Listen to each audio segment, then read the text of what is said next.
بسم اللہ الرحمن الرحیم۔ السلام علیکم ورحمۃ اللہ وبرکاتہ۔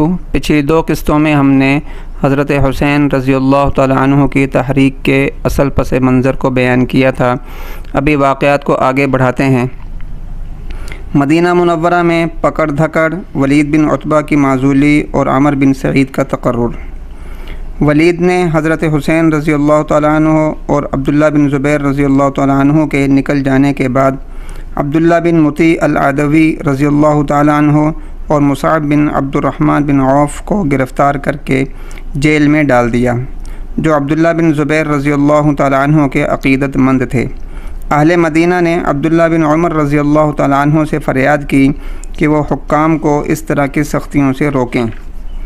حضرت عبداللہ بن عمر رضی اللہ تعالی عنہ بے چین ہو کر ولید بن عتبہ سے ملے اور اسے کہا، اپنی حکومت کے استحکام کے لیے حق پر استقامت اختیار کرو، ظلم مت کرو، جنہیں گرفتار کیا ہے وہ بے قصور ہیں، انہیں چھوڑ دو۔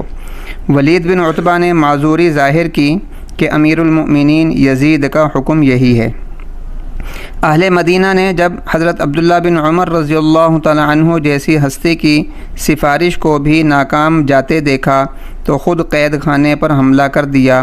اس کارروائی میں عبداللہ بن مطیع رضی اللہ تعالی عنہ آزاد ہو گئے اور فرار ہو کر مکہ میں عبداللہ بن زبیر رضی اللہ تعالی عنہ سے جا ملے۔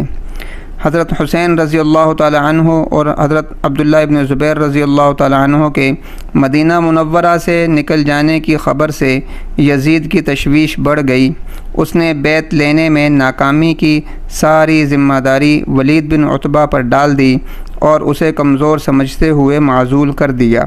اس کی جگہ عمر بن سعید الاشدق کا تقرر کیا، جو سختی میں مشہور تھا۔ وہ رمضان میں مدینہ منورہ پہنچا اور آتے ہی قسم کھا کر مکہ معظمہ پر چڑھائی کا عزم ظاہر کیا، جہاں یہ حضرات پناہ لیے ہوئے تھے۔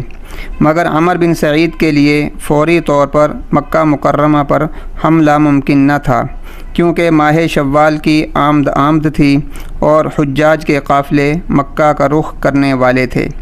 فرزندان توحید اس مقدس سرزمین پر ایسے مبارک ایام میں رحمت عالم صلی اللہ علیہ وسلم اور صدیق اکبر رضی اللہ تعالی عنہ کے نواسوں جیسی عظیم ہستیوں کے خلاف کارروائی کو کیسے برداشت کر سکتے تھے؟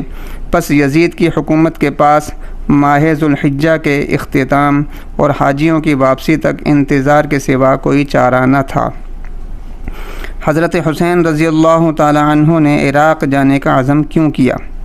اس دوران حالات کے اتار چڑھاؤ پر غور کرتے کرتے حضرت حسین رضی اللہ تعالی عنہ اور عبداللہ بن زبیر رضی اللہ تعالی عنہ، جو موقع بہ موقع مشوروں میں مصروف رہتے تھے، اس نتیجے تک پہنچ گئے تھے کہ کسی مناسب مقام کو مرکز بنا کر اپنی جد و جہد کو آگے بڑھانا چاہیے۔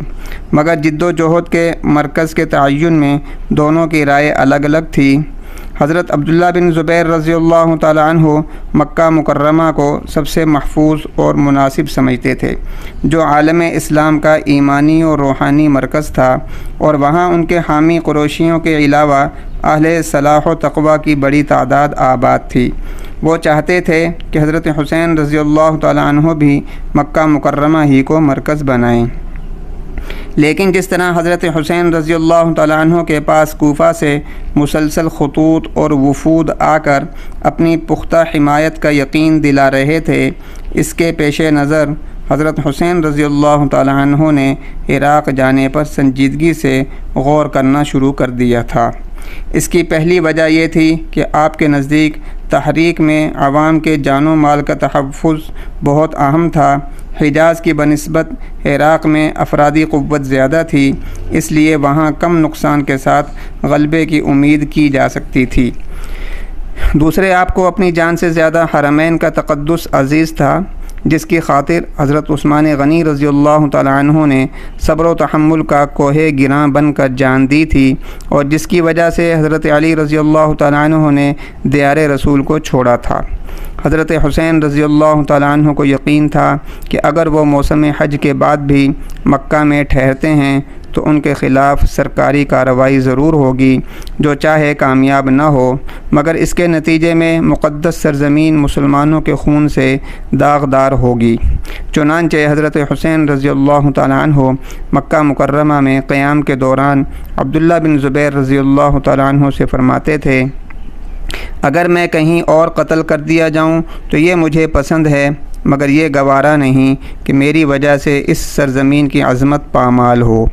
اس سے یہ بھی اندازہ ہوتا ہے کہ حضرت حسین رضی اللہ تعالیٰ عنہ اپنی جان کو لاحق اس خطرے سے بے خبر نہیں تھے جو اہل عراق کے مکرنے، حسب وعدہ حمایت نہ کرنے اور بنو امیہ کی طرف سے سختی برتنے کی صورت میں پیش آ سکتے تھے۔